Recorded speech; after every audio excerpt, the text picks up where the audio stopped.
September 19, 1944. Musterbusch, Germany. The metal hatch felt cold beneath Lafayette Poole's gloved hands as he stood exposed in the commander's position, scanning the tree line ahead through the pre-dawn darkness. His orders that morning had been clear, almost protective. No spearheading today, P. You and your crew are heading home for a war bonds tour. Stay on the flank. Stay safe. But standing in that turret 6 miles from Archon with the Siegfried Line's concrete teeth behind them, P knew one truth that nearly 3 months of combat had burned into his consciousness. In war, safety was an illusion. The Sherman tank beneath him, painted with the words in the mood in white block letters, represented the 3rd time those words had adorned American steel under his command. The first 2 tanks bearing that name had been destroyed. This one, in less than an hour, would join them in a moment that would end the most devastating tank-killing spree in American military history. The morning air carried the smell of diesel exhaust and burnt gunpowder from the previous day's fighting. Poole could hear the rumble of other Shermans moving into position, the clanking of treads on cobblestones, the low voices of tank commanders checking their positions over the radio. Somewhere ahead, hidden in the buildings and rubble of Musterbusch, German defenders waited with their 88mm guns and Panzer rockets. P had faced these weapons dozens of times over the past months. He had learned to respect them, to fear them, but never to let that fear paralyze him. His entire philosophy of tank combat rested on one principle: strike first, strike hard. Close the distance before the enemy could bring their superior firepower to bear. That aggression had kept him alive through 21 major attacks, through the destruction of 2 tanks, through countless close calls where German rounds had missed by inches or ricocheted off armor without penetrating. But on this morning, with home and safety just days away, Poole's luck was about to run out. June 14, 1941. Fort Sam Houston, Texas. The enlistment papers carried the signature of a 21-year-old farm boy from Odom, Texas, who had left his engineering studies at Texas College of Arts and Industries to serve his country. Lafayette Green Poole stood 6 feet 2 inches tall, a lanky frame built by years working the dry South Texas soil, his hands calloused from rope and plow before they would learn the controls of a 33-ton Sherman tank. He had been born 5 minutes after his twin brother John Thomas on July 23, 1919, in the small farming community of Odom, though he grew up on a farm near the neighboring town of Clinton. Both towns sat in the coastal plains of South Texas, where summer heat exceeded 100 degrees and rain remained scarce. Life on a Texas farm in the 1920s meant hard physical labor from sunrise to sunset, working cattle, mending fences, repairing equipment with whatever materials could be scrounged or improvised. Electricity remained a luxury few rural families enjoyed. Running water came from wells pumped by hand. Entertainment consisted of radio programs when batteries could be afforded and community gatherings at church on Sundays. P and his twin brother John Thomas were close despite their different temperaments. John Thomas would eventually join the Navy, serving throughout the war on ships in the Pacific. Their sister Tenny Mae completed the Poole family. Their father, John McKinley Poole, and mother, Marion Lee Ruth Poole, instilled in their children the values of hard work, discipline, and service. Young Lafayette, who went by the nickname Leaf, among family and friends, demonstrated exceptional athletic ability and academic aptitude from an early age. He attended Taft High School, graduating in 1937, where he excelled in football as a star player whose speed and competitive drive made him stand out on the field. But P's talents extended beyond athletics. He possessed a sharp mind and fierce determination to succeed academically. After graduating from Taft High School in 1937, P enrolled at Corpus Christi College Academy, an all-boys Catholic preparatory school known for its rigorous academic standards. P thrived in this challenging environment, applying the same intensity he brought to football and farm work to his studies. He graduated as class valedictorian in 1938, an achievement that opened doors for his future education. P then enrolled at Texas College of Arts and Industries in Kingsville, now known as Texas A&M University, Kingsville, majoring in engineering. His aptitude for mathematics and mechanical systems suggested a promising career in engineering, but P's education would be interrupted by world events beyond his control.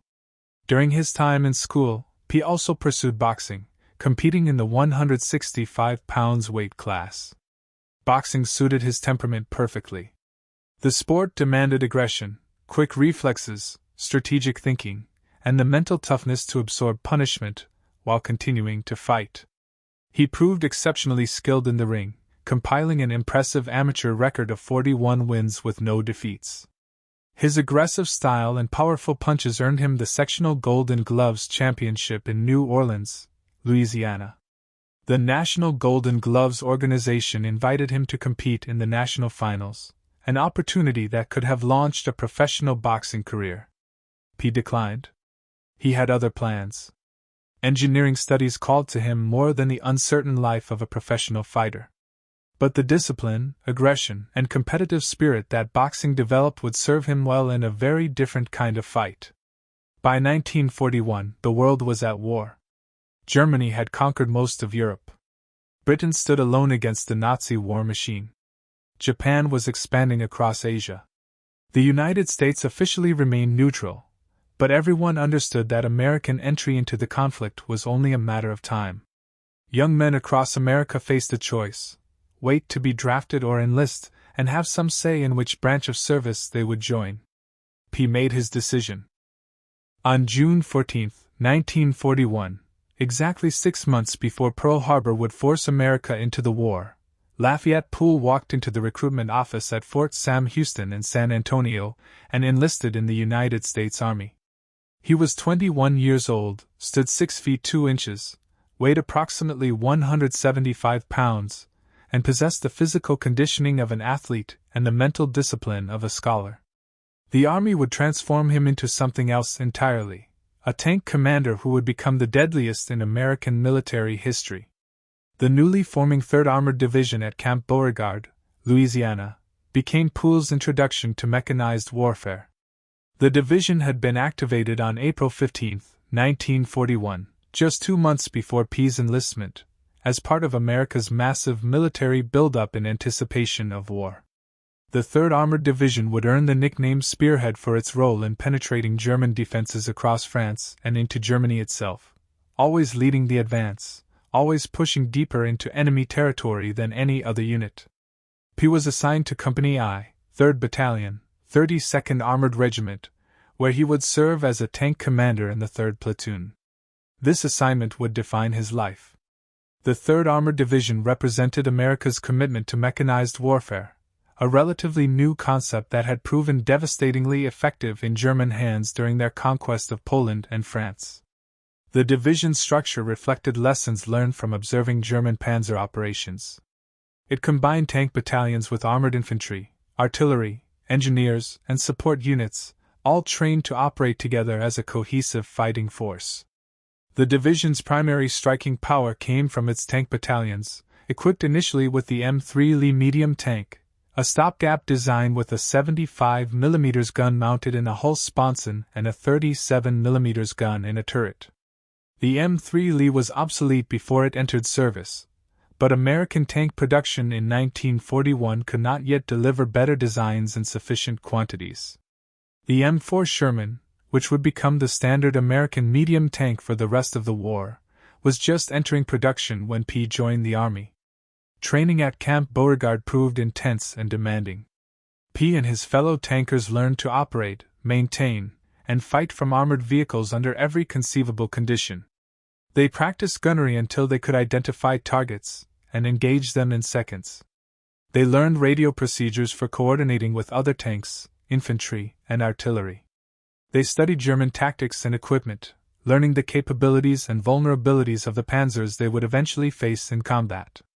They conducted endless field exercises, simulating attacks, defenses, and pursuit operations. The Louisiana countryside became their classroom, its forests and swamps providing terrain that mimicked the European battlefields where they would eventually fight. Poole's natural aggression, tactical instincts, and fierce competitive drive marked him immediately as exceptional. Officers noted his intensity during training exercises, his unwillingness to accept second place in anything.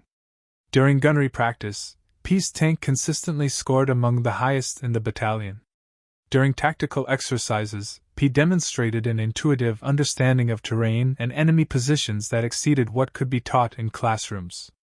He studied everything about tanks, how they moved, how they fought, where their vulnerabilities lay. He learned to read terrain like a book, identifying positions that offered advantages in fields of fire, concealment, and routes of advance or withdrawal. Most importantly, P demonstrated leadership.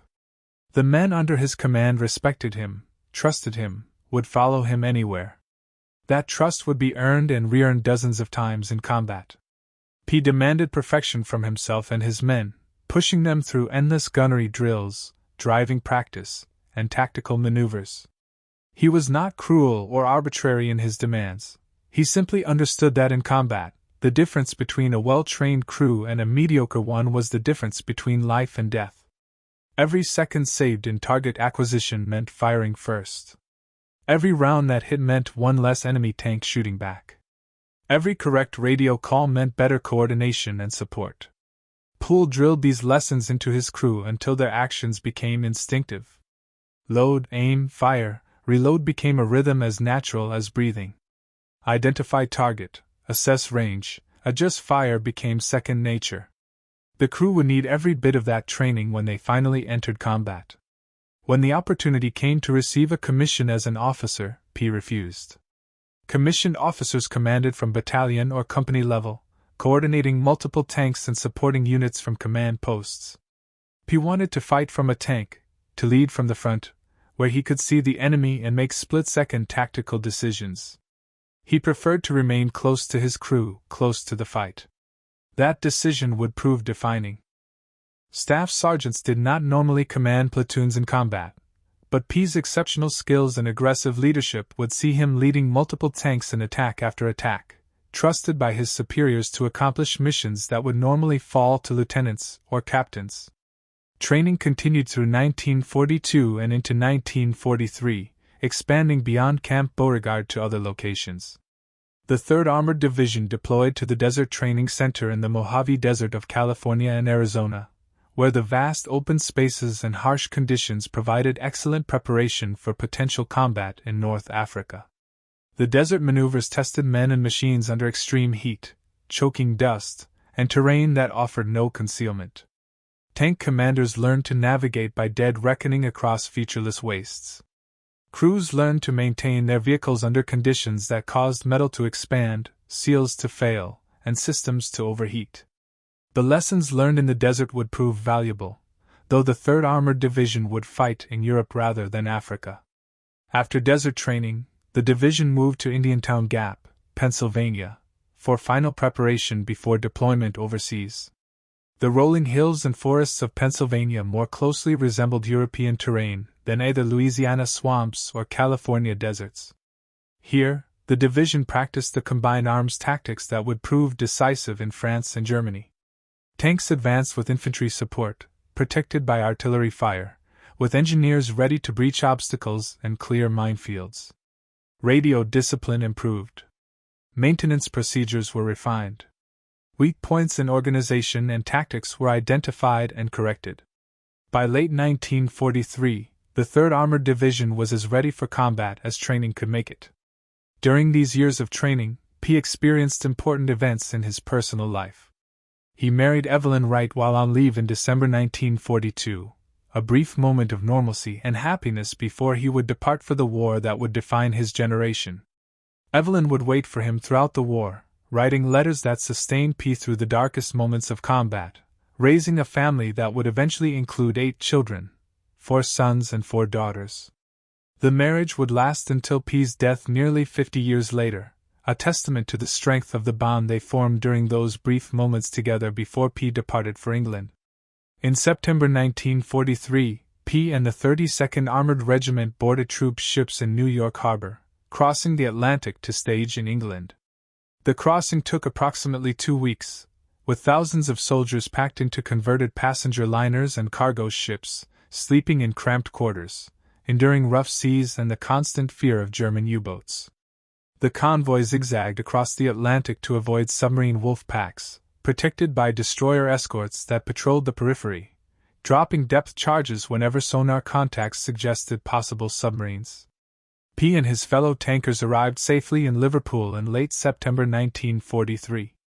The 3rd Armored Division would spend 9 months in England, from September 1943 to June 1944, continuing training and preparing for the cross-channel invasion that everyone knew was coming.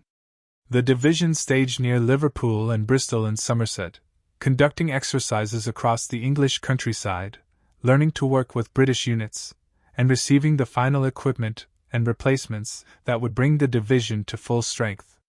The waiting proved difficult. Everyone knew that invasion and combat were imminent, but no one knew exactly when or where. Rumors circulated constantly. Security was tight. Training continued. During this time, P experienced his first and only defeat in combat sports. Joe Louis, the heavyweight boxing champion known as the Brown Bomber, toured England in July 1944, putting on exhibition matches for the troops. Louis was arguably the greatest heavyweight of all time, a cultural icon whose victories in the ring had become symbols of American strength and resolve.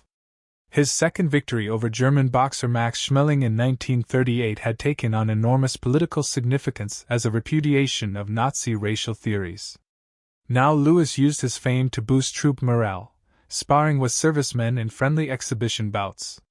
Few soldiers wanted to step into the ring with the heavyweight champion of the world, but P, always confident and competitive, volunteered for an exhibition match. The bout was scheduled for July 4, 1944, Independence Day in Liverpool. It was meant to be a friendly exhibition, light sparring to entertain the troops. P had other ideas. His competitive nature and boxer's instincts took over. He went after Louis aggressively, landing several solid blows that caught the champion by surprise. Louis responded by putting his arm around Poole and saying quietly, "White man, I'm going to teach you a big lesson." The lesson came swiftly and thoroughly. Louis proceeded to give P a boxing lesson, using his superior speed, power, and technique to dominate the young sergeant without actually hurting him. Louis could have knocked P out at any time but chose instead to demonstrate the vast gulf between amateur and professional boxing. P would later admit that Joe Louis turned him every which way but loose during that exhibition. But P walked away with something more valuable than victory. He learned that even overwhelming power and superior physical gifts could be overcome with the right tactics, the right moment, the right shot. He learned that aggression alone was not enough. Skill, timing, and tactical intelligence mattered. Those lessons would serve him well in the battles ahead. June 23, 1944. The port of Weymouth, England. The 3rd Armored Division began boarding ships for the crossing to Normandy. The D-Day invasion had occurred on June 6, 18 days earlier. Allied forces had secured the beachhead and were pushing inland against fierce German resistance. Now follow-on units like the 3rd Armored Division would cross the channel to join the battle. The division's tanks and vehicles had been carefully waterproofed for the amphibious landing, with protective covers and seals over every opening to keep seawater from flooding engines and compartments during the wade from landing craft to shore. The preparation was thorough, but the men remained nervous. Everyone had heard stories about the chaos of D-Day, the casualties on Omaha Beach, the desperate fighting in the hedgerows. Now it was their turn. June 24, 1944. Omaha Beach, Normandy, France. The 3rd Armored Division came ashore 18 days after D-Day in a steady rain that turned the beach into a muddy chaos of men, vehicles, and equipment being processed through crowded assembly areas. The beach still bore the scars of the invasion. Wrecked landing craft lay half submerged in the surf. Destroyed German fortifications dotted the cliffs. Vast supply dumps of ammunition, fuel, rations, and equipment covered every available space. Military police directed traffic, trying to maintain order as thousands of vehicles moved inland toward assembly areas. The smell of salt water mixed with diesel exhaust, wet earth, and the lingering odor of explosives. Poole's first Sherman, an M4A1 with a 75mm main gun, came ashore without incident. The waterproofing held, the engine started, and the tank ground up. the beach under its own power. Over the next several days, the division assembled in designated areas, removed waterproofing, test-fired weapons, performed maintenance, and prepared for combat. Poole's crew had trained together for months, developing the kind of synchronized precision that meant the difference between life and death in combat. Now they would discover whether that training was sufficient for the reality of battle. Personally, Poole selected each member of his crew, choosing men whose skills and temperament complemented each other and matched his own aggressive approach to combat. Corporal Wilbert Richards, called Baby because of his baby-faced appearance despite being 24 years old, served as driver. Richards stood only 5 feet 4 inches tall, compact, and wiry, but he possessed exceptional skill at maneuvering the Sherman. Poole bragged that Baby could parallel park the 33-ton Sherman in downtown New York rush-hour traffic, an exaggeration that contained essential truth. Richards could thread the big tank through narrow village streets, reverse at speed while under fire, and position the Sherman for optimal firing angles with a precision that exceeded most drivers. Richards drove with his hatch open whenever possible, having once been trapped inside a tank when a hatch jammed during training. That experience left him with a lifelong fear of being trapped inside a burning tank, a fear that every tanker shared, but Richards felt more acutely.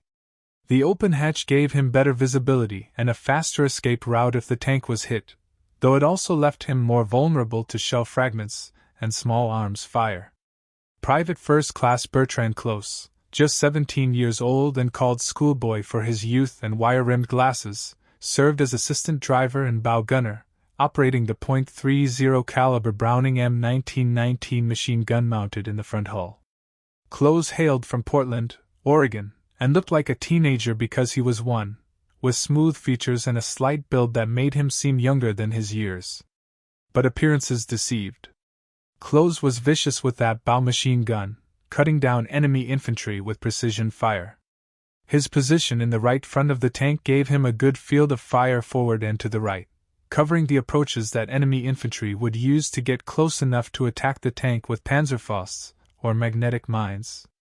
Close was also responsible for assisting with loading ammunition during intense combat, passing rounds from storage racks to the loader when speed was critical.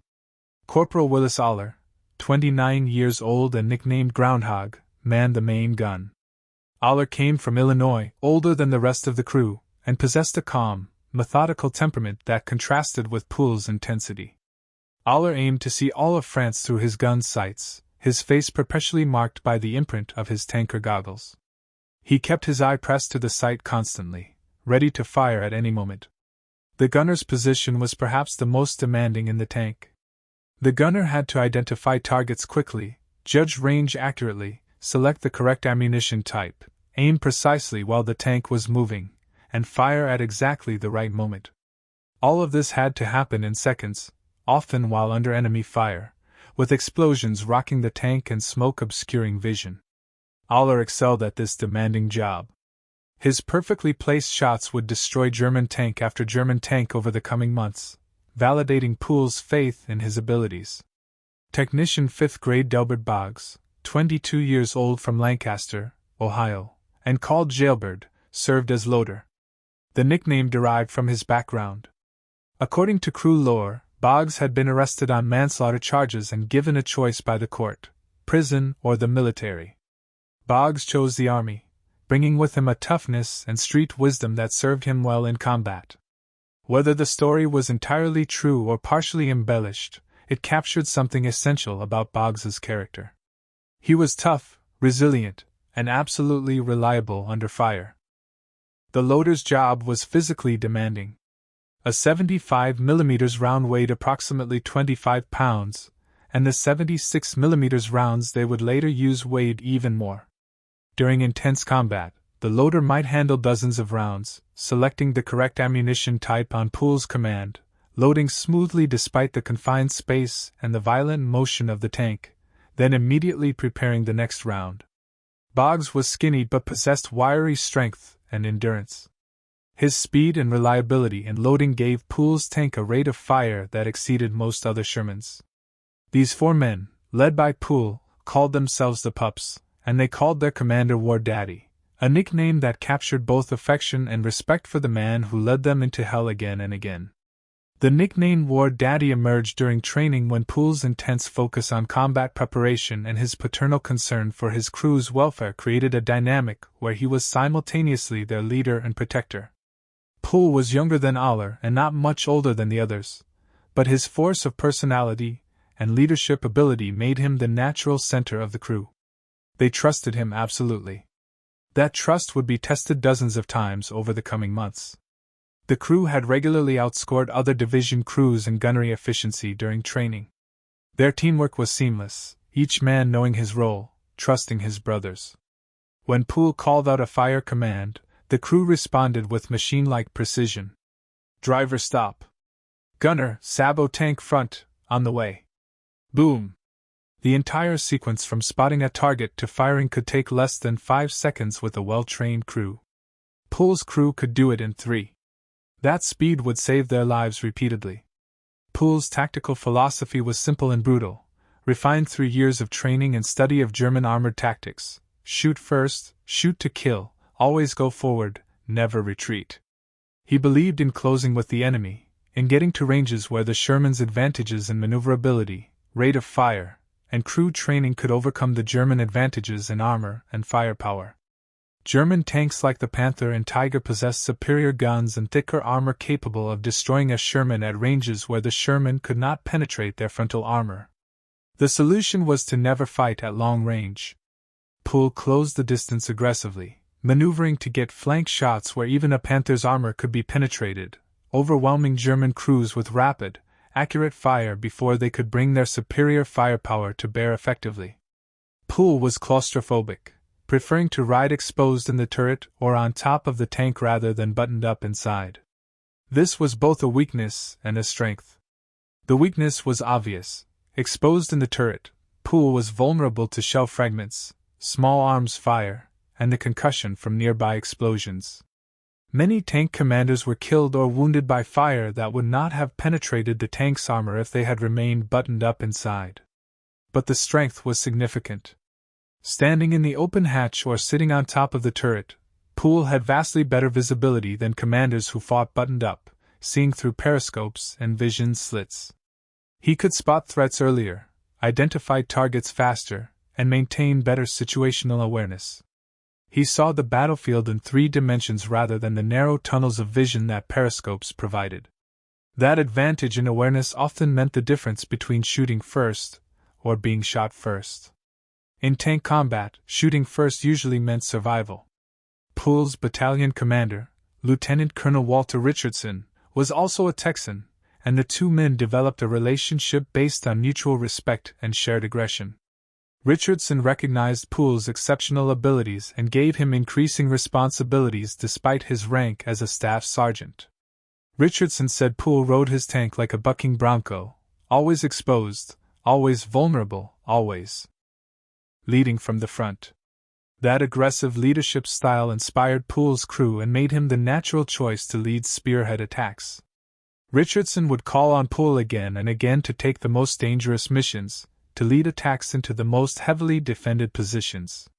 Poole never refused, never hesitated. He simply climbed into his tank and led the way forward. Before Poole's Sherman went into combat, it needed a name. Tank crews typically painted names on their vehicles, personalizing the steel machines they lived in and depended on for survival. Poole chose In the Mood, taken from Glenn Miller's popular swing song that had been a massive hit in 1940 and remained a favorite among American servicemen. The song's upbeat tempo and infectious energy captured something about Poole's approach to combat: aggressive, confident, unstoppable. The name would become legendary. June 29, 1944. Villiers-Fossard, France. The 3rd Armored Division's Combat Command A received orders to reduce a German salient northeast of St. Lo, a defensive position held by a reinforced Fusilier battalion of the 353rd Infantry Division. This would be the division's first combat operation, and Poole's first taste of battle. The mission was to attack a 3,000-yard deep salient that protected the town of Villiers-Fossard, located just east of the Vire River and north of St. Lo. The Germans had prepared strong defensive positions, taking full advantage of the Normandy hedgerows that turn every field into a natural fortress. The hedgerows of Normandy proved one of the most significant terrain challenges American forces faced in France. Built up over centuries, the hedgerows consisted of thick earthen walls 3 to 4 feet high, crowned with dense vegetation of bushes and small trees. They lined every field and road, creating a maze of natural fortifications that channeled movement and provided perfect concealment for defensive positions. German infantry and anti-tank guns could hide behind the hedgerows, invisible until attackers came within point-blank range.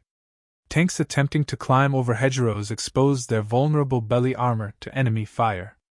The first American attacks in Normandy had been costly disasters as units learned these lessons in blood. American engineers developed a solution. They cut large steel beams from the German beach obstacles that had been intended to stop the D-Day invasion, and welded these beams onto the fronts of Sherman tanks, creating battering rams called Rhino tanks. These modified Shermans could smash through hedgerows at speed without climbing over them, allowing tanks to maintain their armor protection while breaking through into adjacent fields. The innovation transformed the tactical situation, giving American armor the mobility needed to operate effectively in the hedge country.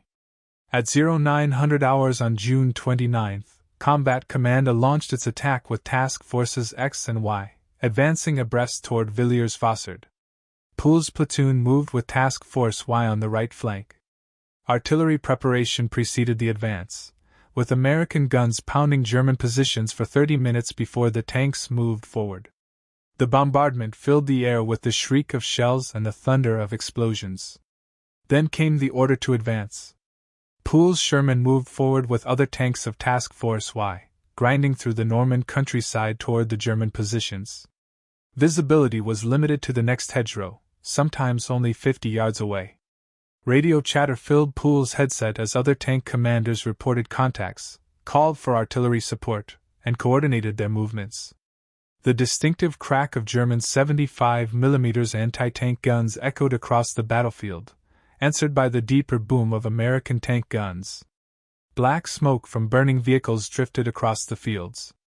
Poole spotted German vehicles ahead through gaps in the hedgerows.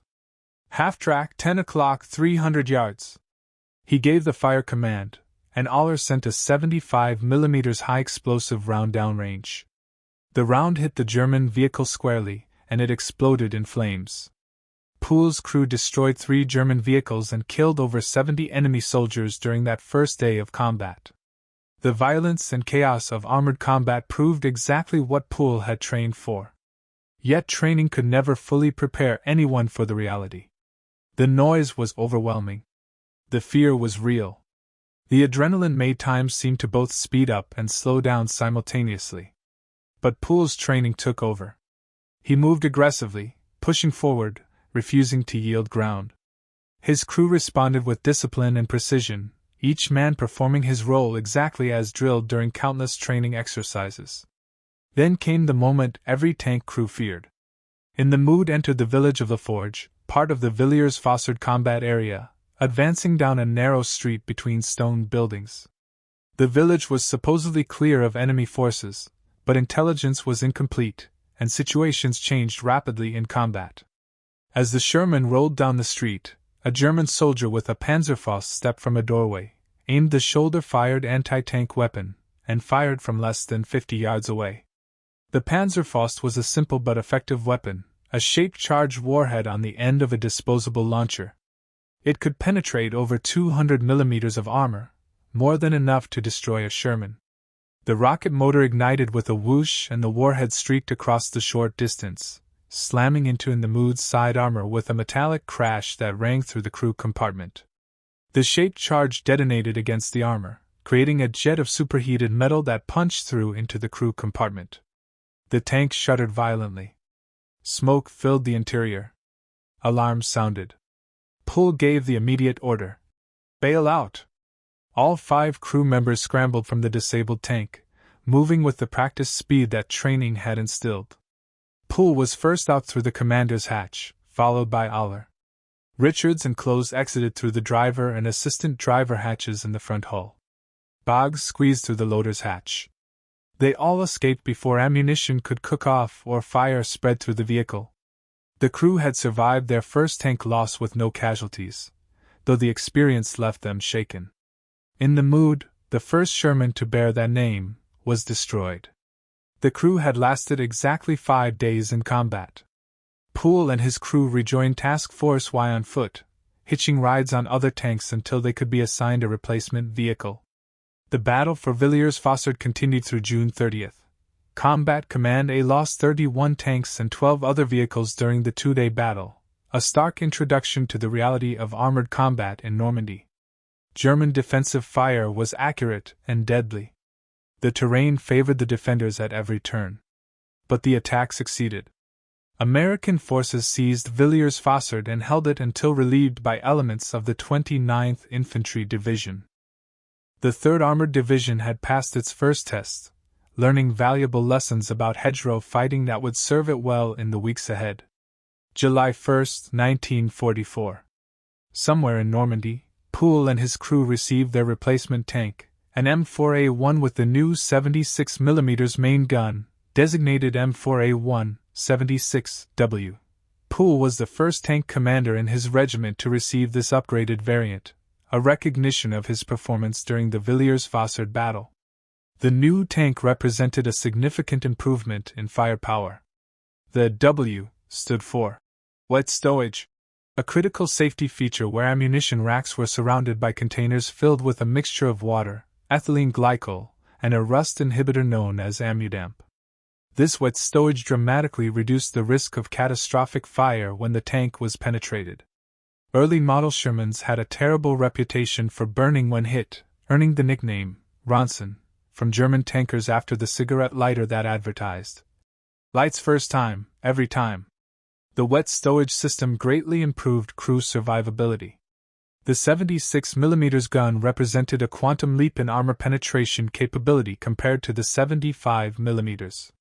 While the 75mm M3 gun could only penetrate a Panther's frontal armor at ranges under 100 yards under ideal conditions, the 76mm M1 gun could penetrate a Panther's side armor at 2,000 yards and frontal armor at ranges up to 500 yards when using armor-piercing ammunition. Against German Mark V tanks, the most common German medium tank, the 76mm was effective at even longer ranges. The trade-off was that the 76mm fired a less effective high-explosive round than the 75mm, making it slightly less useful against infantry and soft targets. But for Poole's aggressive close-range tank hunting tactics, the improved anti-armor capability was invaluable. Poole immediately had in the mood painted on the new hull, maintaining the tradition. The crew climbed aboard their new ride, familiarizing themselves with the slightly different layout and controls. The 76mm gun was longer and heavier than the 75mm, changing the tank's balance slightly. The internal arrangement of ammunition storage differed. The crew needed to learn these differences to make the new tank their own.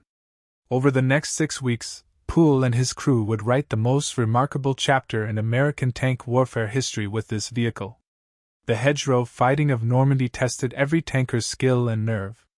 The battle rhythm was brutally simple: advance to a hedge, take fire from the next hedge, call for artillery support, assault through the hedge under covering fire, clear the field of enemy infantry, advance to the next hedgerow, repeat endlessly, day after day. Visibility was measured in yards. Ambushes came from every direction. German 75mm and 88mm anti-tank guns lurked behind every stone wall and hedgerow, their long barrels carefully concealed until American tanks came within killing range. German infantry with Panzerfaust infiltrated close to American positions at night, waiting for the chance to fire their shaped-charged warheads into tank sides or rear armor. The casualty rate for tank crews was staggering. But Poole's tactical instincts proved exceptional. He developed a sixth sense for reading terrain, for identifying likely enemy positions before they revealed themselves. He studied the way shadows fell, the patterns of vegetation, the sight lines from different positions. He learned to recognize the telltale signs of defensive preparation, the subtle disturbances in foliage that might conceal a gun position, the optimal firing positions that an experienced enemy would naturally choose. This ability to think like the enemy, to anticipate their actions, gave Poole a crucial edge. He spotted threats before they spotted him. He engaged first, usually destroying enemy positions before they could return effective fire. On one occasion, advancing at dusk near the town of Sherman, Poole was about to order his driver to halt for the night when a shape materialized in the darkness 50 feet ahead, a German 40mm anti-aircraft gun emplacement, its crew unaware of the Sherman's presence. The Germans were settling in for the night, moving around their position without the discipline of men expecting immediate contact. Poole recognized instantly that he had seconds to act before the German crew spotted his tank. Without warning, without giving away his position with orders over the radio that might be overheard, Poole simply shouted, "Gunner, fire!" The command was pure instinct, pure aggression.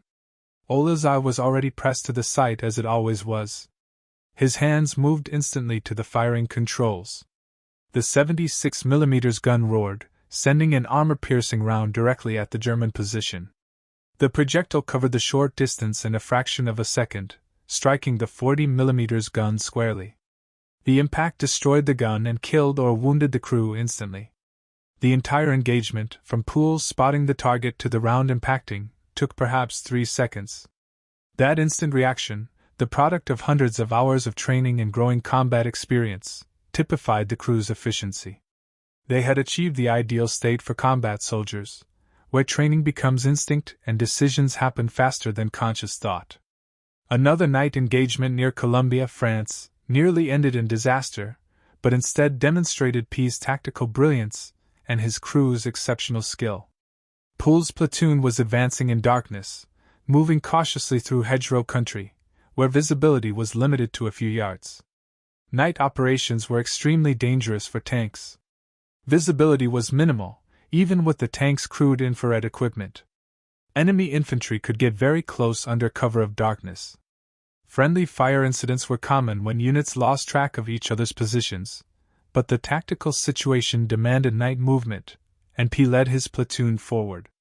Suddenly, the mood almost collided with a German Panther tank. The two vehicles came around adjacent corners of a hedgerow and found themselves facing each other at a range of perhaps 30 yards. The Panther was one of the most feared armored vehicles in the Wehrmacht arsenal. It mounted a 75mm KWK-42 gun that could penetrate a Sherman's frontal armor at over 2,000 yards. The Panther's frontal armor was nearly impenetrable to the Sherman's 76mm gun, except at very close range. On paper, the Panther was superior to the Sherman in every measurable category, except perhaps mechanical reliability. German tankers called the Sherman a Zippo lighter, claiming they could destroy Shermans easily while American rounds bounced harmlessly off Panther armor. But combat is not fought on paper. Poole's superior crew training and aggressive tactics negated the German technical advantages. Both commanders spotted each other simultaneously. Both gave fire commands. The Panther's crew got off 2 shots in rapid succession, but the darkness, surprise, and hasty aim caused both rounds to miss, one passing over in the Mood's turret with a crack of displaced air, the other hitting the ground just in front of the Sherman and ricocheting upward, missing the belly armor by inches. Ola's reply went true. A single 76mm armor-piercing round fired at point-blank range penetrated the Panther's turret ring, where the turret joined the hull, a weak point in the armor scheme. The round detonated inside the turret, igniting ammunition and killing the crew instantly. The German tank erupted in flames, illuminating the area with orange light that destroyed what remained of Poole's night vision but also silhouetted other German vehicles in the area. P immediately called for his platoon to engage additional targets while backing away from the burning Panther before its ammunition exploded catastrophically. The engagement lasted perhaps 10 seconds from initial contact to the Panther burning. P had won a duel with a technically superior tank through superior crew work, better training, faster reactions, and more accurate shooting. News of Poole's kill spread through the battalion, and then the division. American tankers feared the Panther and Tiger. Stories circulated about German supertanks that could destroy Shermans at ranges where American guns were ineffective. Crew morale suffered when facing these monsters. But P had proven that German tanks could be killed. Aggressive tactics, good crew drill, and accurate shooting could overcome technical inferiority. P's example inspired other tank commanders to fight more aggressively, to close the range where American advantages in maneuverability and rate of fire could compensate for weaker guns and thinner armor. July 26, 1944. Operation Cobra began with one of the most concentrated bombing campaigns in military history. Over 1,500 American heavy bombers and 380 medium bombers dropped nearly 4,000 tons of bombs on German positions south of St. Lo in just a few hours. The bombardment was intended to pulverize German defenses, creating a gap through which American armor could pour into open country beyond the hedgerows. The plan worked brilliantly despite tragic friendly fire incidents that killed over 100 American soldiers, including Lieutenant General Leslie McNair. The German lines shattered under the bombardment. Their defensive positions ceased to exist as coherent fortifications. Surviving defenders were dazed, disorganized, and unable to mount effective resistance. The 3rd Armored Division led the exploitation, punching through the shattered German lines on July 29 and racing south into open country. After weeks of grinding hedgerow fighting, where progress was measured in hundreds of yards per day, the division suddenly found itself in a war of movement. Tanks raced down roads at 20 and 30 miles per hour, covering more ground in hours than they had in weeks of previous fighting. German units bypassed and isolated by the rapid American advance attempted to retreat but found their escape routes cut. Thousands of Germans surrendered. Those who attempted to fight found themselves overwhelmed by American firepower and mobility. Poole's tank spearheaded attack after attack during the breakout. Always in the lead, always pushing forward. The role of spearhead tank was simultaneously an honor and a death sentence. The spearhead tank was first to encounter enemy resistance, first to be engaged by anti-tank guns and panzerfausts, first to hit mines or run into prepared ambushes. Casualty rates for spearhead tanks were astronomical. But P volunteered for the role again and again. His crew never questioned his decisions. They trusted War Daddy to get them through. And somehow, despite the odds, the mood kept rolling forward, kept destroying enemy vehicles, kept surviving when other tanks were hit and burned. At Dyson, Belgium, near Liège, P distinguished himself while acting as platoon leader during the pursuit across France into Belgium. The 3rd Armored Division had advanced so rapidly that P, a staff sergeant, was leading a platoon of 5 tanks because no officers were available. His column was advancing down a road when they took fire from the left flank. German half-tracks and armored cars attempting to escape the encirclement had stumbled into the American column. P ordered his column to continue its advance while he turned in the mood to deal with the threat. The crew located the German unit, perhaps a dozen vehicles attempting to move cross-country through fields and woods. Poole closed to effective range and opened fire, destroying 6 enemy vehicles in rapid succession. The German column scattered, some vehicles attempting to escape, others returning fire ineffectively. While P was engaged with this threat, word came over the radio that a German Panther had appeared ahead and was engaging the American column. P had to choose: continue mopping up the vehicles he had already engaged or race back to deal with the more serious threat of the Panther. He chose the latter. P ordered Richards to get back to the column at maximum speed. The Sherman raced down the road at 25 miles per hour, faster than was safe given the terrain and visibility, but P knew that every second counted. His column needed support immediately. As they approached the reported Panther position, P scanned for the German tank while Boggs loaded armor-piercing rounds and Ola prepared to engage. P spotted the Panther engaging American Shermans from a hull-down position behind a slight rise. The German tank had the advantage of a prepared firing position and was methodically engaging the American column. 2 Shermans were already burning. P could see crew members from one tank bailing out through flames and smoke. The Panther's attention was focused forward on the American column it was engaging. The German commander had not yet spotted P's tank approaching from the flank. P immediately recognized the opportunity. Never interrupt an enemy when he is making a mistake, Napoleon had advised. The Panther commander was fixated on his targets to the front, presenting his side armor to Poole's approach. P gave the fire command. "Gunner, Sabo, Panther left flank!" Ola traversed the turret smoothly, putting the crosshairs of his sight on the Panther's side armor just below the turret ring. "On the way!" The 76mm gun fired, the round covering the distance in less than a second. The armor-piercing projectile struck the Panther's side armor and penetrated cleanly, detonating inside the crew compartment. The German tank shuddered. Smoke poured from its hatches, and moments later flames appeared. The crew attempted to bail out, but the internal explosion had killed or stunned them. Only one German crewman managed to escape before ammunition detonated catastrophically, blowing the turret off the hull. P had destroyed his second Panther, again through superior tactics rather than superior firepower.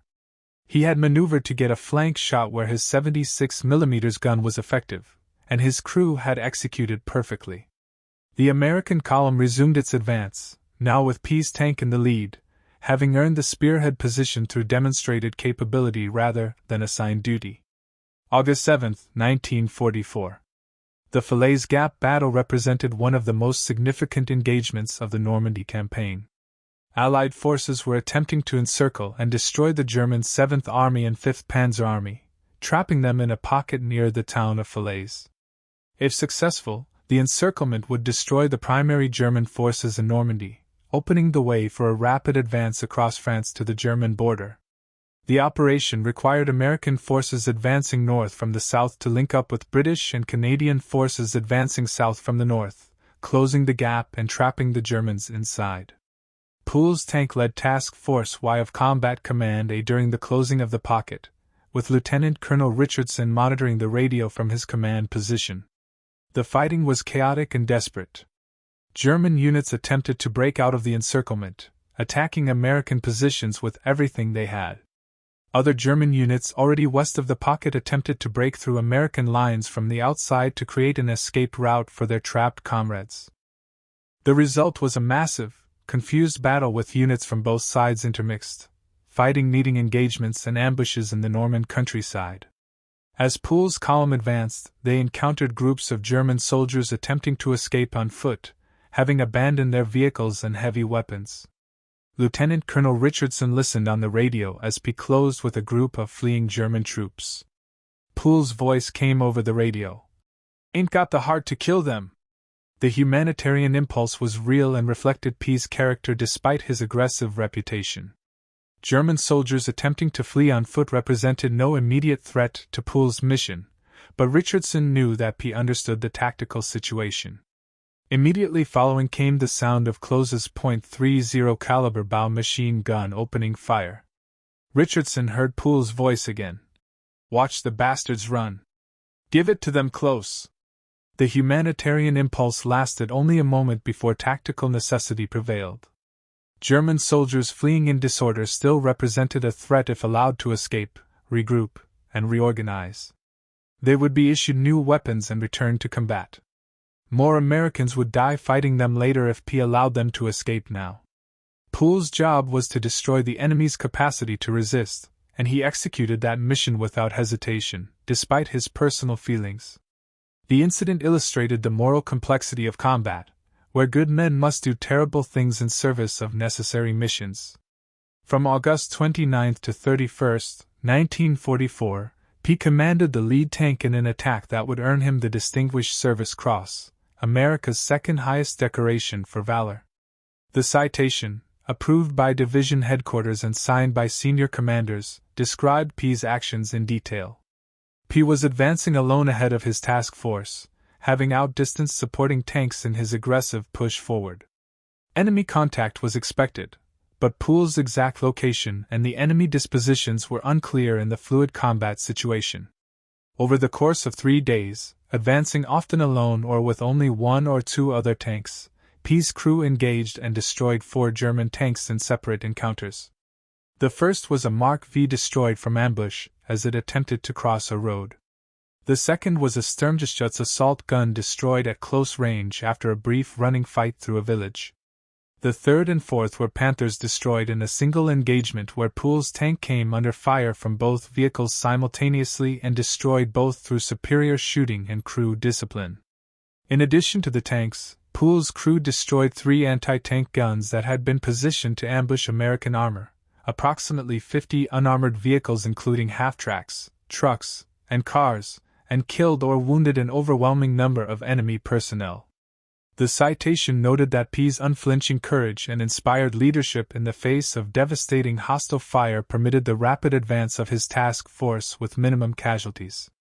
His extraordinary heroism, personal bravery, and zealous devotion to duty exemplified the highest traditions of the military forces.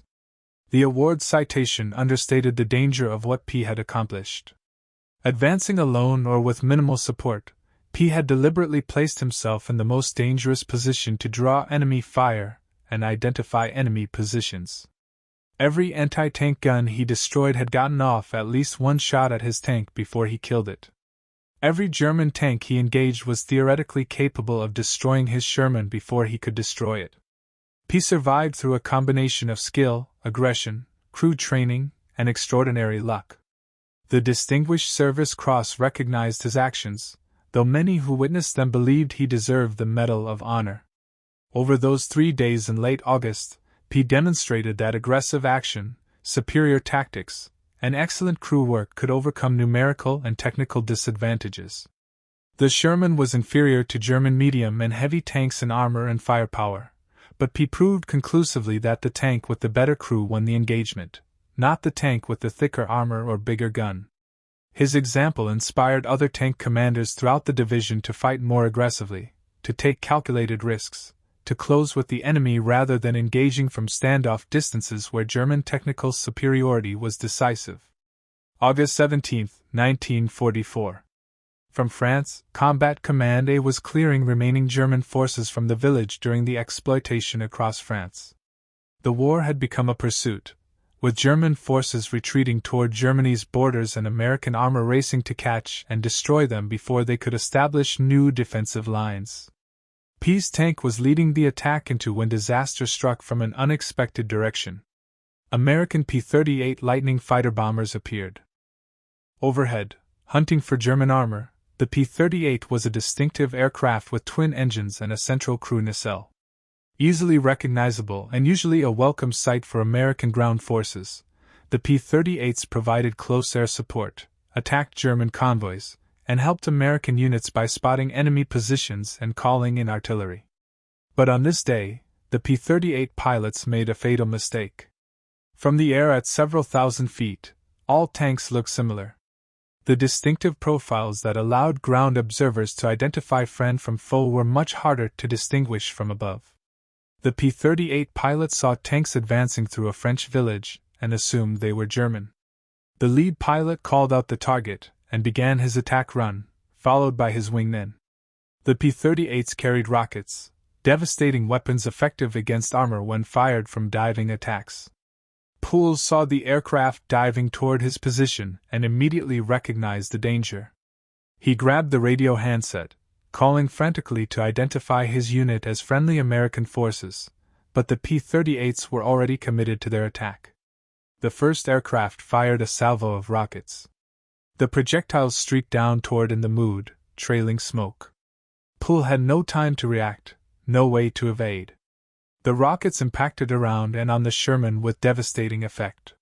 One rocket struck the turret, another hit the engine compartment, and explosions erupted across the tank.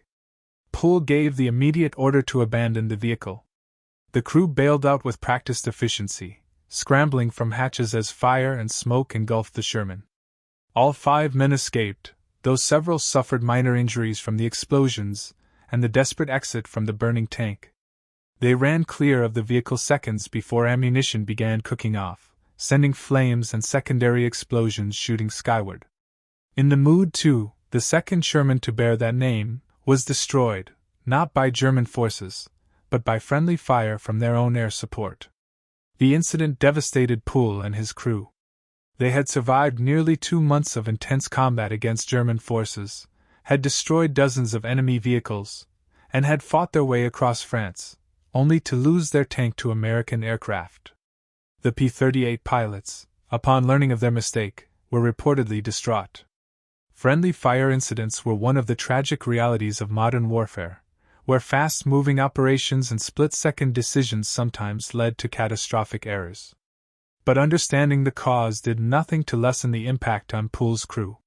For the second time in less than 2 months, Poole and his men found themselves without a tank. They had survived 2 complete losses of their vehicle, first to a German Panzerfaust, now to American rockets. The odds of surviving even 1 tank loss were poor. Surviving 2 seemed almost miraculous. But Poole's luck was not exhausted. Within days, he and his crew received their 3rd Sherman, another M4A1 76W with the 76mm gun. Once again, Poole had in the mood painted on the hull.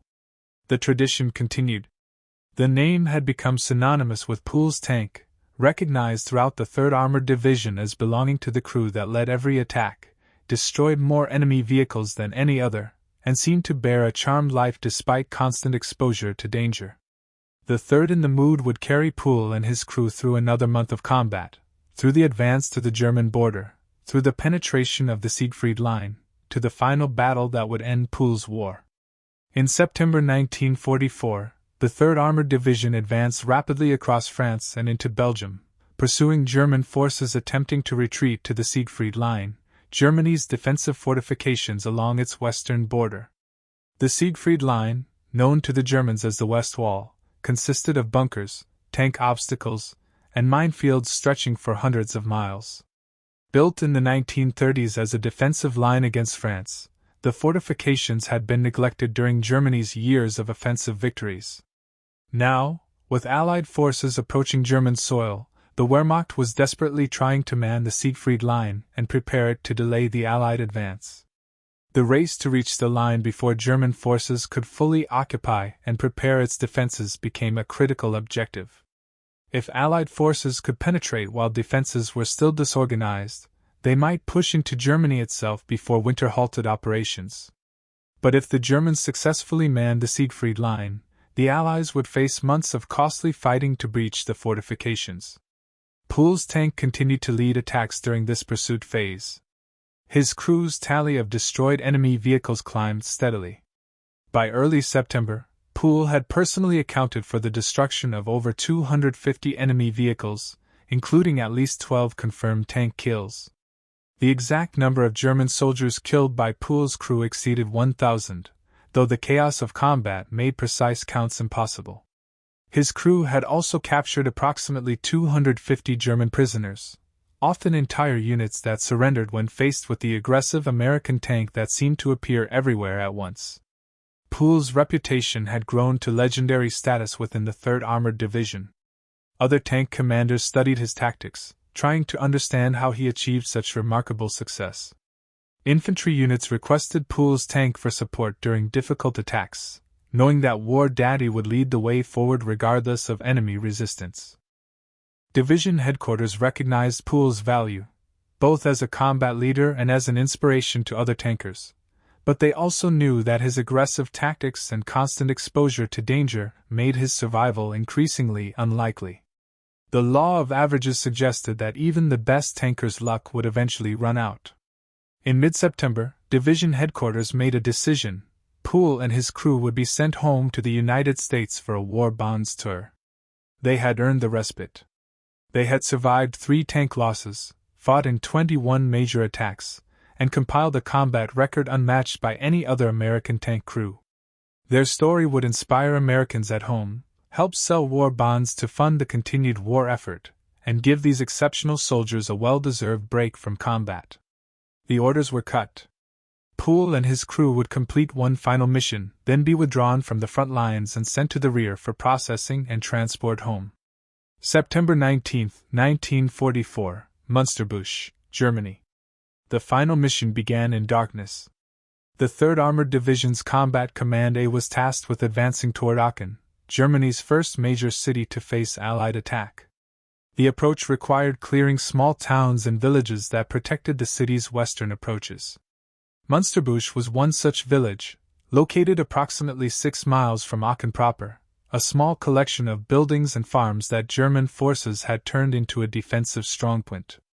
Poole's orders for this final day were specific and protective: do not spearhead, stay on the flank. The mission was simple: provide support for other units conducting the main attack but avoid the most dangerous positions. Division headquarters wanted Poole and his crew to survive this last mission before being sent home. Poole understood the orders, but his nature and 3 months of combat experience told him that no position in a tank battle was truly safe. The attack began at first light. American tanks advanced in a coordinated assault with infantry moving alongside to clear buildings and suppress anti-tank weapons. German resistance was immediate and fierce. The approaches to Aachen were vital to German defense, and every yard would be contested. Artillery fire crashed down on both sides. Mortar rounds exploded among the advancing American forces. The distinctive crack of German 88mm guns announced the presence of anti-tank weapons, and Shermans began burning. Poole's tank moved forward on the flank as ordered, providing covering fire for the main attack. The crew worked with the efficiency born of 3 months of combat. Oel scanned for targets through his gun's sight, Boggs stood ready with ammunition, Richards maneuvered the Sherman to firing positions that Poole identified, and Close watched the flanks with his bow machine gun. Poole stood in the commander's position, exposed, as always, directing his crew's fire and monitoring the radio for updates on the battle's progress. However, Willis Oel was not in the tank on this morning. Oel had been temporarily transferred back to the United States as part of the Army's rotation of combat veterans, giving them respite from battle and using their experience for training purposes. In Oel's place, manning the main gun for this final battle, was Private First Class Paul Kenneth King, a 20-year-old gunner from Anderson County, Tennessee. King was experienced and capable, but he lacked Oel's 3 months of shared combat with Poole's crew. The synchronization that Poole's original crew had developed through dozens of battles was slightly diminished, though King did his best to match their exceptional standards. The attack progressed into Münsterbusch itself. Buildings provided concealment for German defenders. Every window, doorway, and pile of rubble could hide a Panzerfaust team or machine gun nest. The fighting became close range and brutal. Tanks fired high explosive rounds into buildings suspected of harboring enemy forces. Infantry cleared houses room by room. German soldiers fought back desperately, knowing they were defending German soil now, not occupied territory. Poole's tank reached a street intersection in Münsterbusch. The position offered good fields of fire down multiple streets, allowing Poole to support the main attack while maintaining a relatively protected position. For a brief moment, the situation seemed under control. American forces were advancing. German resistance, while fierce, was being overcome. Poole might actually survive this final mission and make it home. Then disaster struck with the sudden violence that characterized tank combat. A German Panther tank, concealed in a protected position with excellent fields of fire, opened up on the American armor. The Panther's commander had positioned his tank carefully, waiting for American Shermans to enter his killing zone. He identified Poole's tank as a priority target, perhaps recognizing the in-the-mood markings, perhaps simply following the tactical principle of engaging the most dangerous enemy first. The Panther's 75mm KWK-42 gun fired twice in rapid succession. Both rounds were aimed with deadly precision at In the Mood. The first armor-piercing round struck the turret, penetrating the armor and exploding inside the crew compartment. The second round hit almost simultaneously, striking the hull and causing catastrophic damage to the tank's internal systems. The explosions inside the turret killed Private First Class Paul Kenneth King instantly. The young gunner from Tennessee, filling in for Oel on what was supposed to be a safer mission, died in the flash of superheated metal and explosive force. He never had a chance to react, never knew what hit him. Poole, standing in the commander's position, was struck by shrapnel and blast effects from the penetrating rounds. Metal fragments tore into his right leg, causing massive trauma. The concussion from the explosions stunned him. But some instinct, some survival reflex developed through months of combat, drove him to give the order to bail out. The surviving crew members scrambled from the dying tank. Richards and Close exited through their hull hatches, Richards overcoming his fear of being trapped to escape through the driver's position. Boggs squeezed through the loader's hatch despite injuries from the explosions. Poole attempted to climb out through the commander's hatch, but his shattered right leg would not support his weight. He struggled, fighting against shock and pain and the knowledge that the tank might explode at any moment. Then the Sherman, already catastrophically damaged, tipped forward into a large shell crater. The motion threw Poole partially out of the turret but also trapped him against the hatch rim. His crew, already clear of the tank, turned back despite the danger to help their commander. They pulled Poole free from the hatch and dragged him away from in the mood as ammunition began cooking off inside. They had perhaps seconds to spare. Poole was conscious but in shock from his injuries. His right leg was mangled beyond repair, shattered by shrapnel and blast effects. Blood loss was severe. The crew called for medics while providing what first aid they could with limited supplies. Medics arrived within minutes, stabilizing Poole and preparing him for evacuation to the rear. The crew watched as their commander was loaded onto a jeep and driven toward a field hospital. They had survived 3 tank losses together, fought through 83 days of continuous combat, destroyed 258 enemy vehicles, and killed over 1,000 German soldiers. But Paul Kenneth King was dead, and War Daddy's war was over. Continues seamlessly into Poole's evacuation, recovery, and legacy. Would you like me to continue formatting the rest of the text from? Poole was evacuated through the medical system. Onward? American tankers faced against German armor, and the aggressive tactics that men like Poole used to overcome those disadvantages. While the film was a Hollywood production with necessary dramatic license, it introduced Poole's story to millions of people who might never have encountered it otherwise. The film's depiction of a Sherman tank crew fighting against overwhelming odds using superior tactics and crew work to defeat technically superior German tanks captured the essence of Poole's combat philosophy. The character War Daddy's aggressive leadership, his unwillingness to retreat, his determination to close with the enemy and destroy them before they could bring their superior firepower to bear. These traits came directly from Poole's documented combat style and the eyewitness accounts of soldiers who served with him in the 3rd Armored Division. Poole's legacy extends beyond films and memorial halls. His combat record remains unmatched in American military history. No other American tank commander in World War II, Korea, Vietnam, or any subsequent conflict has approached Poole's tally of 258 enemy vehicles destroyed in just 83 days of combat. The statistical improbability of his achievements becomes clear when examined in context. The average Sherman tank in the European theater survived approximately 11 days of combat before being knocked out or destroyed. Poole's crew survived 83 days across 3 different tanks, continuing to fight effectively after each loss. The average American tank crew destroyed between 1 and 3 enemy vehicles during their entire combat service. Poole's crew destroyed 258. The secret to Poole's success lay not in superior equipment or overwhelming force, but in the fundamental principles of armored warfare that he understood intuitively and applied ruthlessly. Aggressive maneuver to close the range where German technical advantages in armor and firepower became less decisive. Superior crew training that allowed faster target acquisition, more accurate shooting, and better tactical decisions under pressure. Absolute refusal to yield ground or break contact, forcing German crews to fight at close range where American advantages in rate of fire and crew coordination could be decisive. Willingness to accept risk and lead from the front, inspiring subordinates and forcing enemy forces to deal with an aggressive threat that never gave them time to establish defensive positions or use their superior weapons effectively. These principles, proven in the hedgerows of Normandy and the plains of France, became foundational doctrine for American armored forces. The aggressive close combat tactics that Poole pioneered influenced tank commander training throughout the Cold War and into the modern era.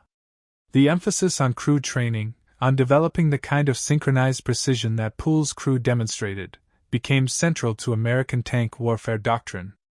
The understanding that superior tactics and training could overcome technical inferiority in equipment, proven conclusively by Poole's combat record, shaped American military thinking about armored warfare for generations. Poole's impact extended beyond tactical doctrine to the realm of leadership and military culture. His refusal to accept a commission, choosing instead to fight from a tank rather than command from headquarters, demonstrated a commitment to leading from the front that became an ideal for military leaders at all levels. His devotion to his crew, his paternal concern for their welfare, combined with his demanding standards for their performance, created a model of leadership that balanced care for subordinates with mission accomplishment. His aggressive pursuit of the enemy, tempered by tactical intelligence and careful positioning, showed that boldness need not mean recklessness, that aggression properly applied could be the safest course in combat. The nickname War Daddy captured something essential about Poole's leadership style. He was simultaneously the protective father figure who ensured his crew received the best training, equipment, and support possible, and the aggressive warrior who led them into the most dangerous positions again and again. His crew trusted him absolutely because they knew he would never ask them to do anything he wouldn't do himself, would never send them into danger while he remained safe, would never sacrifice their lives carelessly or for meaningless objectives. That trust, built through months of training and validated in dozens of combat engagements, created a bond between Poole and his crew that death could not break. The crew members who survived Poole's 83 days of combat carried his lessons and his memory throughout their lives. Wilbert Richards, the diminutive driver who could maneuver a Sherman through impossible positions, returned to civilian life after the war but remained in contact with other crew members and attended 3rd Armored Division reunions whenever possible. Bertrand Close, the teenage bow gunner who had proven so deadly with his machine gun, similarly returned home and built a life shaped by his experiences in Poole's crew. Delbert Boggs, the loader whose speed and reliability had given Poole's tank its exceptional rate of fire, carried the memory of his time as a pup throughout his post-war life.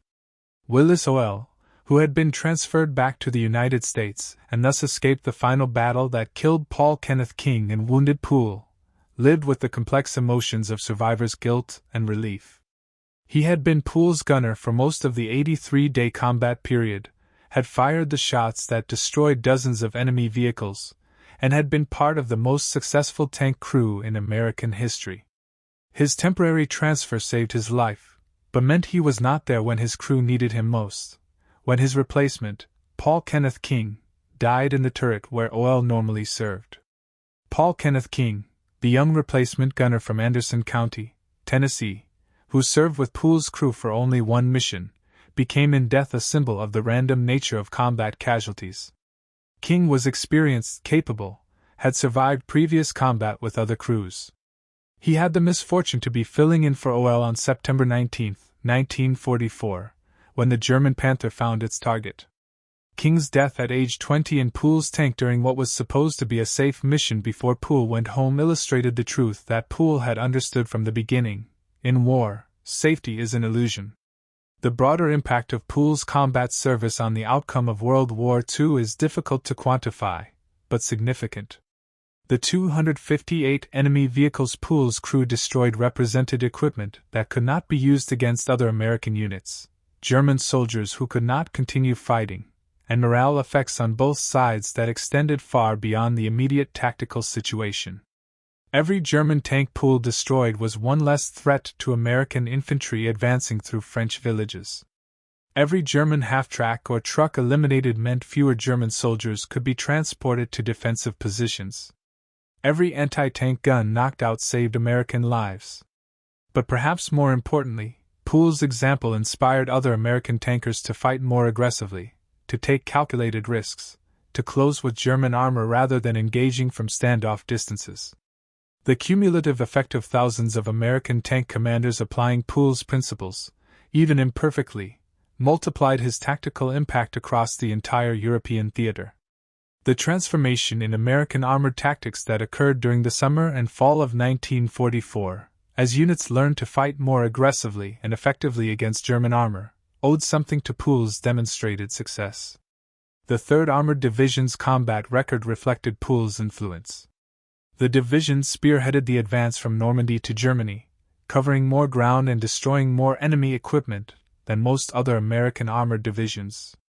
The division's aggressive tactics, its willingness to take risks and push deep into German territory, created a culture of offensive action that Poole exemplified. While many factors contributed to the division's success, the example set by its most successful tank commander certainly played a role in shaping the division's combat ethos. Poole's story also illustrates the larger narrative of American success in World War II. The United States entered the war with equipment that was in many ways inferior to German weapons. The Sherman tank was outgunned and underarmored compared to German Panthers and Tigers. American soldiers were often less experienced than their German opponents, who had been fighting since 1939.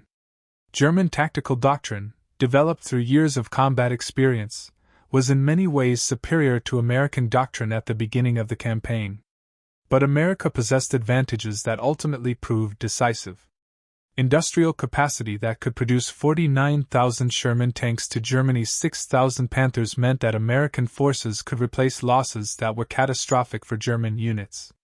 Training systems that emphasized crew coordination and combined arms operations meant that American units, while perhaps less individually skilled than elite German formations, fought more effectively as teams. A culture that valued initiative and aggressive action at all levels meant that men like Poole could rise to prominence based on demonstrated ability rather than aristocratic background or party connections. Poole embodied these American advantages.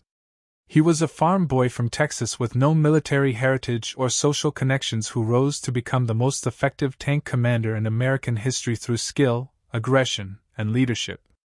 His crew, drawn from across America, represented the diversity that Nazi ideology claimed was a weakness, but that proved to be a strength. Together, they demonstrated that superior tactics, training, and determination could overcome technical inferiority in equipment. The contrast between Poole's approach to tank combat and typical German tactics illuminates different military cultures and philosophies. German armor doctrine emphasized the technical superiority of their vehicles, encouraging tank commanders to engage from long range where their superior guns and armor provided decisive advantages. German training focused on individual skill and technical proficiency. German military culture valued following orders and maintaining formation discipline. Poole's approach inverted these principles. He negated German technical advantages by closing to ranges where they became irrelevant. He emphasized crew coordination over individual skill, understanding that 5 men working in perfect synchronization could outfight 5 individually skilled men working independently. He valued initiative and aggressive action over formation discipline, often operating alone or with minimal support rather than waiting for coordinated attacks with other units. These contrasting approaches reflected broader differences between American and German military culture. The German military, shaped by centuries of Prussian tradition, valued hierarchy, discipline, and technical excellence. The American military, shaped by frontier tradition and democratic values, valued initiative, adaptability, and practical results. Poole succeeded because he embodied the American approach and applied it ruthlessly against an enemy shaped by different values. The ultimate vindication of Poole's tactical philosophy came in the broader outcome of the war. German technical superiority in tank design did not prevent German defeat.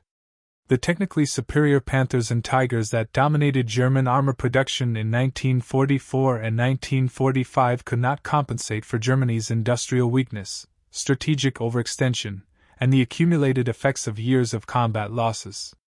American Shermans, derided by some historians as inferior death traps, played a crucial role in defeating Germany by applying superior numbers, better crew training, and more aggressive tactics. Poole's story complicates simplistic narratives about American tank warfare in World War II. The Sherman has been portrayed in popular culture as a poorly designed death trap that got American soldiers killed through inferior firepower and armor protection. This narrative contains some truth. The Sherman was outgunned and underarmed compared to German medium and heavy tanks. American tank crews did suffer high casualties and many Sherman tanks were destroyed in combat. But Poole's record demonstrates that the Sherman in the hands of a well-trained, aggressive crew was a highly effective combat vehicle. Poole destroyed 258 enemy vehicles, including 12 tanks, while fighting from 3 different Shermans over 83 days. He survived 3 complete tank losses and continued fighting effectively after each one. His crew's success rate far exceeded anything achieved by crews in technically superior German tanks. The lesson is clear. In armored warfare, as in most aspects of combat, the quality of the crew matters more than the specifications of the machine. This lesson has implications beyond World War II tank combat. In every era of warfare, military establishments struggle with the balance between technical excellence in equipment and effective training of personnel. The temptation always exists to seek technological solutions to tactical problems, to believe that superior equipment can compensate for inferior training or poor tactics. Poole's record stands as a permanent refutation of that belief. The best equipment in the world in the hands of a poorly trained or timidly led crew will lose to inferior equipment used aggressively by well-trained soldiers. Modern armies still study Poole's combat record and extract lessons applicable to contemporary warfare. The principles Poole demonstrated remain relevant in an era of computerized fire control systems, composite armor, and guided munitions. Aggressive maneuver to close with the enemy and fight at ranges that negate their advantages. Superior crew training that emphasizes coordination and rapid decision-making. Leadership that inspires confidence and maintains morale under the most difficult conditions. These principles transcend specific technologies and tactical situations. The Tank Driver Training Simulator Hall at Fort Knox, dedicated to Poole's memory, ensures that these lessons continue to reach new generations of American tankers. Every soldier who trains at Fort Knox learns about Lafayette Poole, about his tactics, his leadership, and his combat record. The SSG Lafayette Poole Room serves as both memorial and classroom, a place where Poole's legacy lives on through the education of soldiers who will fight in conflicts he could never have imagined with weapons he could never have conceived. Poole's story also serves as a reminder of the human cost of war and the arbitrary nature of combat survival. Poole survived 83 days of combat, 3 tank losses, dozens of close calls where German rounds missed by inches or failed to penetrate when they should have. He destroyed hundreds of enemy vehicles and killed over 1,000 enemy soldiers. But in the end, he lost his leg to German fire and watched his replacement gunner die in what was supposed to be a safe mission before going home. The randomness of who lives and who dies in combat, the way survival often depends more on luck than skill, pervades Poole's story. Paul Kenneth King's death on September 19, 1944, while serving in Willis Oel's position as Poole's gunner, emphasizes this randomness.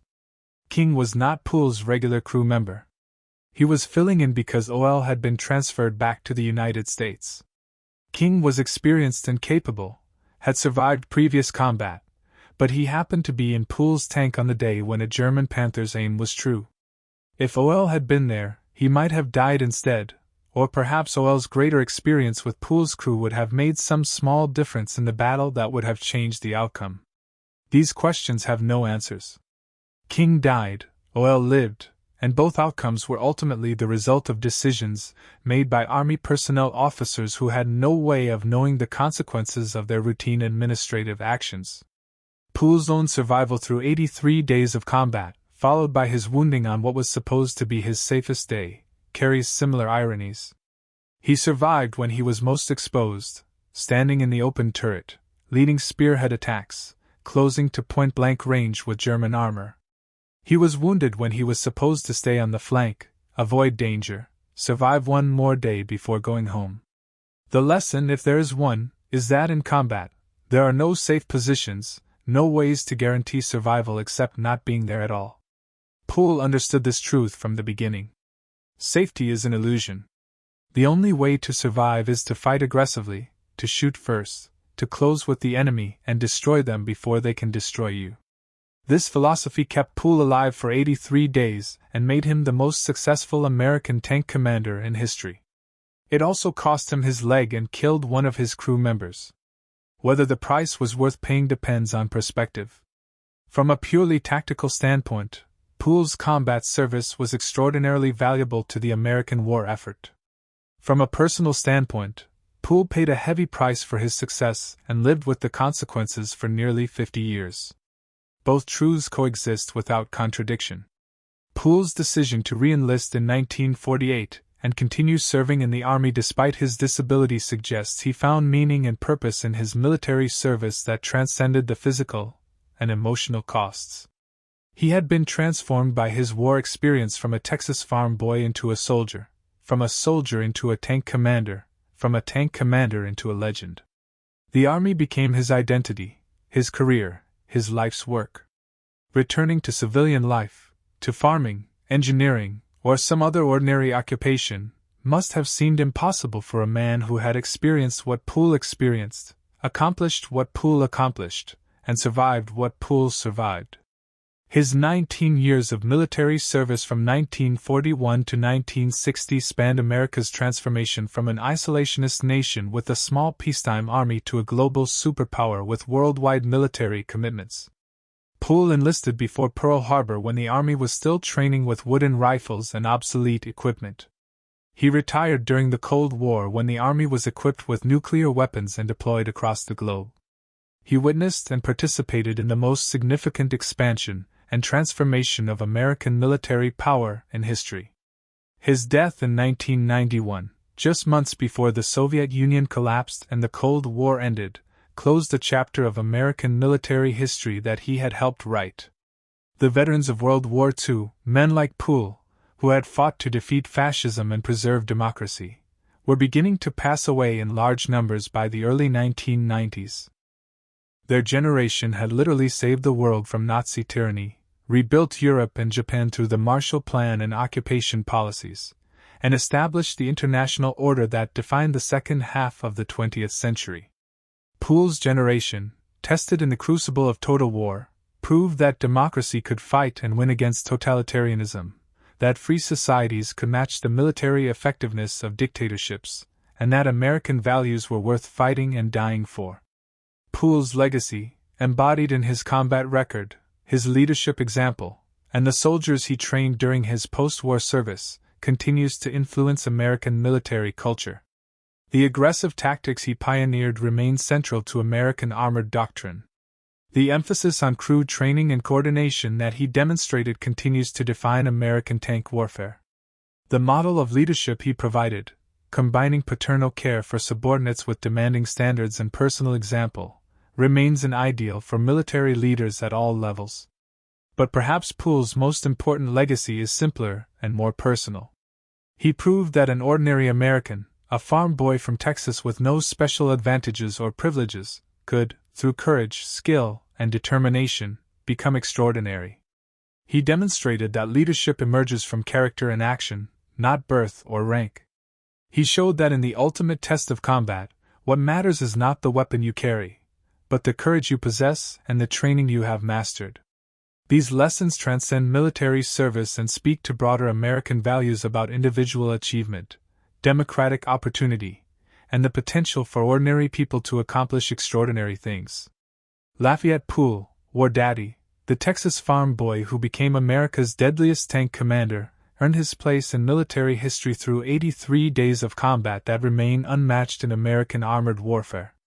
His story, preserved in military records, survivor accounts, and now in popular culture through films and memorials, continues to inspire and instruct. The lessons he taught through his example about aggressive action, superior training, and effective leadership remain relevant decades after his death. His legacy lives on in every American tanker who learns his story, studies his tactics, and strives to match his example of courage under fire and devotion to duty. In the end, Poole's story is about more than tanks and tactics, more than kill counts and combat records. It is about the transformation of a young man from a farm in South Texas into a warrior who would lead from the front, fight with unmatched aggression, and inspire generations of soldiers. It is about the bond between crew members who trusted each other with their lives and fought as one unit through months of unrelenting combat. It is about the cost of war measured in legs lost and lives ended and families forever changed. It is about an America that could take farm boys and college students, factory workers and teachers, and forge them into the military force that defeated fascism and preserved democracy. Lafayette Poole's 258 destroyed enemy vehicles, his 12 confirmed tank kills, his 1,000 enemy soldiers killed, his 250 prisoners captured, tell part of his story. But the complete story includes his refusal to accept a commission so he could fight from a tank, his devotion to his crew and their absolute trust in his leadership, his survival through 3 tank losses, and his determination to continue fighting after each one. It includes his decision to re-enlist despite his disability and serve for another 12 years, his influence on generations of American tankers who learned his tactics and studied his example, his loss of his son to war in Vietnam connecting his World War II service to the next generation's conflict, and his death in 1991. Having witnessed America's victory in the Cold War that followed the Hot War where he made his name, the complete story is about a life defined by service, sacrifice, and leadership. It is about a man who found his calling in the chaos of combat, who discovered that he possessed gifts for tactical thinking and aggressive action that made him exceptional. It is about the price of those gifts, paid in pain and blood and the deaths of men who fought beside him. It is about a legacy that extends far beyond his own life, influencing military doctrine, inspiring soldiers, and demonstrating the potential of ordinary Americans to become extraordinary when tested by the ultimate challenge of combat. Lafayette Poole, Staff Sergeant, United States Army, Chief Warrant Officer, 2-time holder of the Distinguished Service Cross, Legion of Merit, Silver Star, Purple Heart, Belgian Forager, and French Legion of Honor, destroyer of 258 enemy vehicles in 83 days of combat, America's deadliest tank commander, war daddy to his crew and legend to the army he served, died May 30, 1991, in Canton, Texas. He was 71 years old. He left behind his wife Evelyn, 8 children, and a military legacy that will endure as long as armies study the art of armored warfare. His story, from a farm in South Texas to the battlefields of France to the Memorial Hall at Fort Knox, represents the best of American military tradition: courage in combat, devotion to duty, leadership by example, sacrifice for country. These values, embodied in Poole's life and service, continue to inspire and instruct. War Daddy's war may have ended on September 19, 1944, but his legacy endures.